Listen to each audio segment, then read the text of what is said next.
ताकत और पद तो कुछ समय के लिए होते हैं, लेकिन आप लोगों के साथ कैसा व्यवहार करते हैं ये हमेशा याद रखा जाता है। ये बयान है पूर्व टीएमसी सांसद और अब एनसीपीआई से जुड़े लोकसभा सांसद यूसुफ पठान का।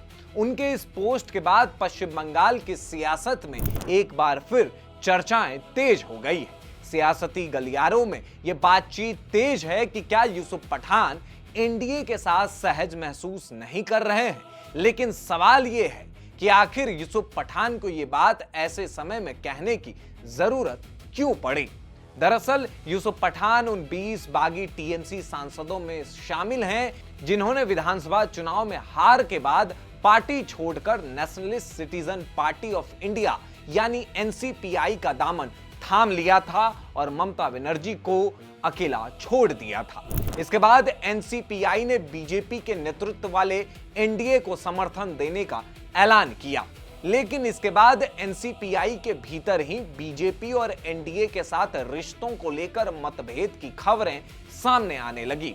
लेकिन आपको यह भी बता दें कि इसकी पुष्टि नहीं हुई है, बल्कि बीते हफ्ता शुक्रवार को तो न्यू एनडीए के साथ पीएम मोदी का ब्रेकफास्ट मीट भी हुआ था।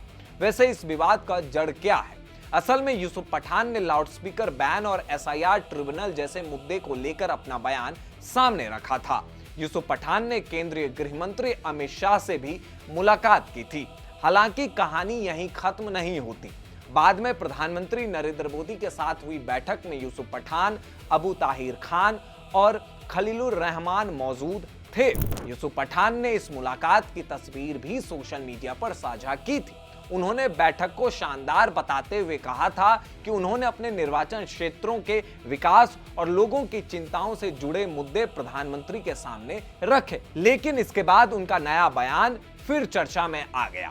ताकत और पद तो कुछ समय के लिए होते हैं। क्या यह सिर्फ एक सामान्य राजनीतिक संदेश है या फिर इसके पीछे एनसीपीआई के भीतर चल रही राजनीतिक खींचतान की कोई झलक दिखाई दे रही है? फिलहाल इसे लेकर यूसुफ पठान ने अपने पोस्ट में किसी व्यक्ति या पार्टी का नाम लेकर कोई आरोप नहीं लगाया है, इसलिए इस बयान को सीधे तौर पर किसी राजनीतिक असंतोष का प्रमाण मानना सही नहीं होगा। लेकिन इतना जरूर है कि यूसुफ पठान का यह बयान राजनीतिक चर्चा का विषय बन गया है। अब देखना होगा कि आने वाले दिनों में यूसुफ पठान और एनसीपीआई के दूसरे नेताओं का एनडीए के साथ रिश्ता किस दिशा में जाता है।